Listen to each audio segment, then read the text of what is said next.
Somos el grupo número 9, conformado por Daniel Hernando Mantilla y Carlos David Suárez, a cargo de la presentación de los sistemas Unix tradicionales y modernos, además del sistema Linux. Sistemas Unix tradicionales. Estos fueron desarrollados inicialmente en los laboratorios Bell y su lanzamiento operacional fue en 1970. El paso de PDP-7 a PDP-11 de este sistema fue crucial, ya que este sería la pista de que Unix sería un sistema operativo para todos los computadores. La reescritura de el sistema en el lenguaje de programación C fue controversial, ya que se pensaba que un lenguaje de alto nivel no servía para sistemas operativos, pero terminó demostrando todo lo contrario, así como sus ventajas.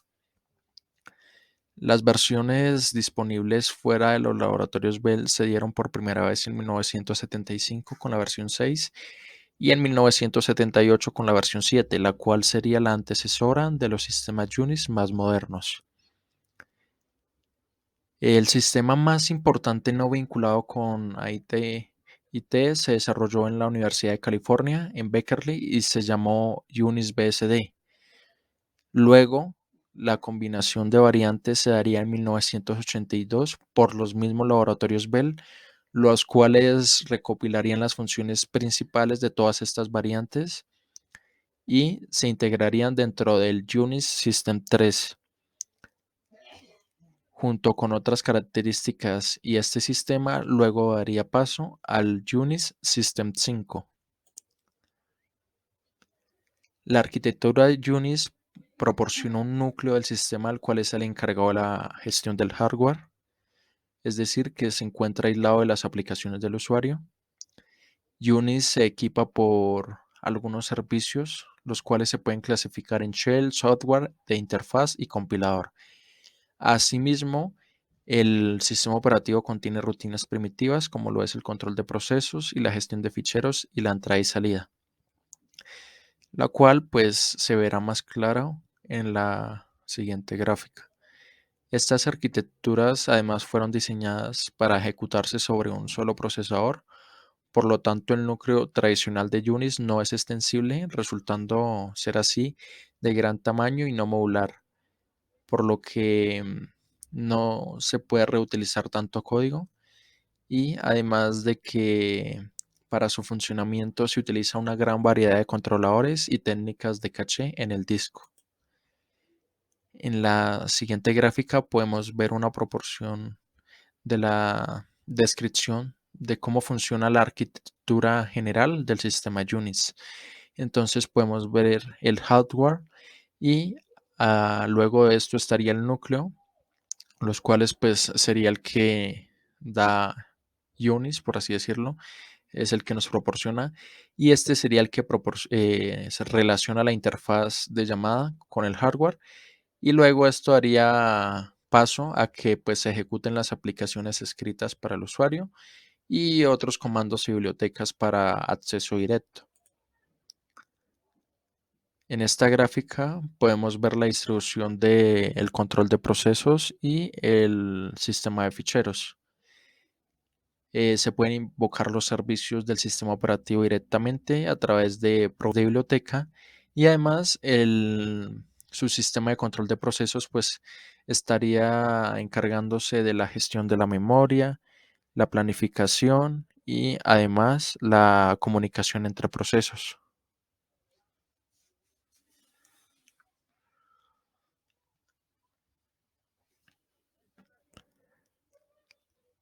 Podemos ver el control del hardware, que sería a nivel del núcleo, y el hardware a nivel del hardware. Entonces, a esa sería la separación que podemos apreciar.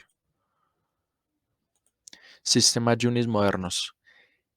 Luego se haría una transición, y es que con el paso del tiempo pues se publicaron más versiones e implementaciones de Unix, cada una con pues características y utilidades diferentes. Por eso fue unificar todas estas características y crear un sistema que tuviera todas estas importantes innovaciones, como por ejemplo la arquitectura modular y el núcleo de utilidades. La forma modular pues proporciona funciones y servicios necesarios para procesos del sistema operativos.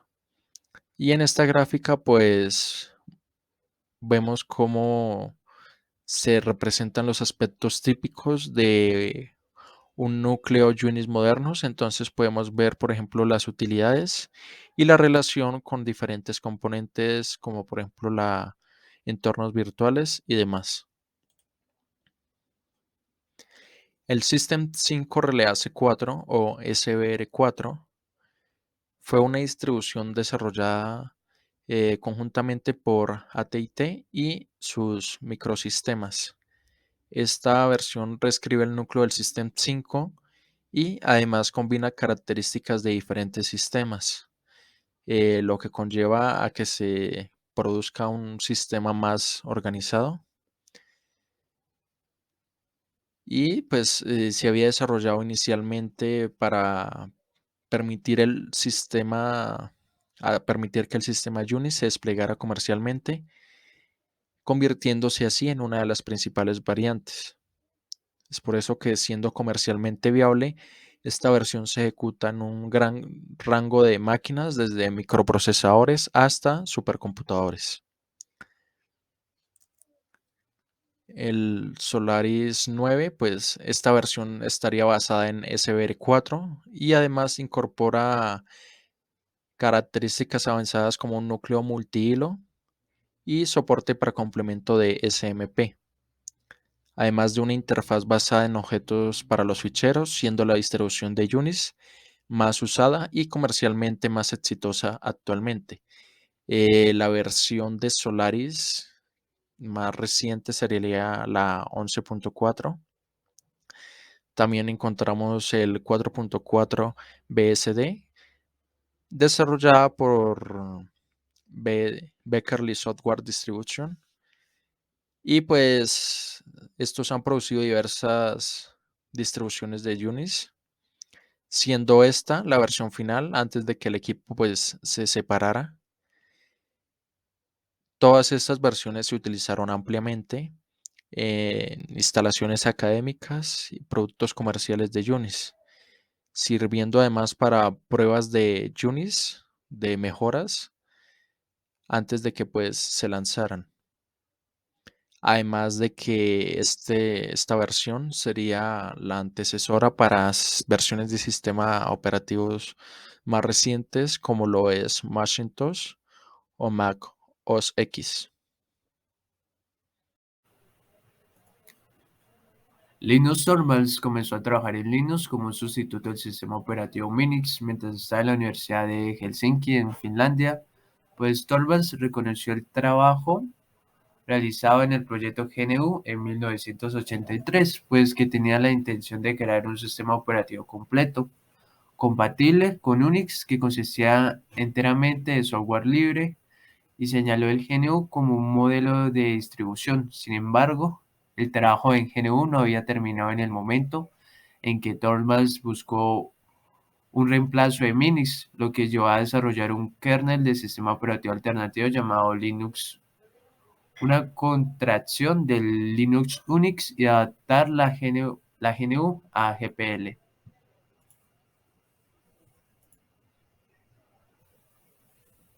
La estructura modular, pues un kernel monolítico es un kernel que contiene casi todas las funciones del sistema operativo. Es un gran bloque de código que se ejecuta como un solo proceso con un solo espacio de direcciones, pues todos los componentes funcionales del núcleo tienen acceso a todas las estructuras y procedimientos de datos internos.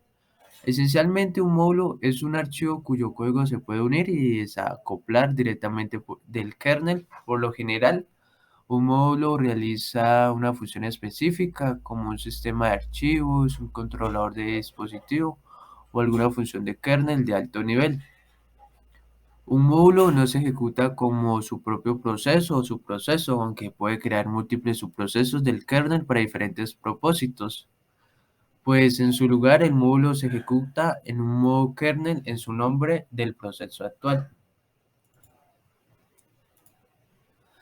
Pues los módulos tienen dos características importantes. Están los módulos apilables, Pues los módulos apilables se gestionan jerárquicamente, pues los módulos individuales actúan como bibliotecas, cuando los módulos del cliente en la parte superior de la jerarquía hacen referencia a ellos y los clientes cuando hacen referencia a módulos desde la parte inferior de la jerarquía.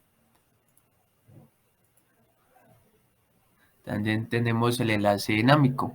Pues el enlace dinámico facilita la configuración y reduce el uso de la memoria del núcleo utilizando los comandos ismod y raidmod, pues el núcleo mismo detecta la necesidad de funciones particulares y puede cargar y descargar módulos cuando lo necesite. Con módulos apilables se puede definir dependencias entre módulos. Eso tiene dos ventajas, pues la primera sería que el código común para un conjunto de módulos similares, por ejemplo, controladores para hardware o similar, se pueden mover al único módulo, reduciendo la replicación. Y la segunda sería que el núcleo puede asegurar que los módulos necesarios estén presentes, impidiendo descargar un módulo del cual otros módulos que se ejecuten dependen y cargando algunos módulos adicionalmente requeridos cuando se carga un nuevo módulo. Aquí como vemos la figura 2.17 podemos observar que el módulo bfat se carga después del módulo fat y que el módulo bfat es dependiente del módulo fat. Tenemos lo que son los componentes del núcleo. Esta es la parte del software más importante de cualquier sistema operativo. Windows tiene su propio núcleo privado, Apple tiene el suyo, basado en Unix, por cierto, y Linux es el kernel que utilizan todas las distribuciones y su principal función es encargarse de controlar el hardware del ordenador.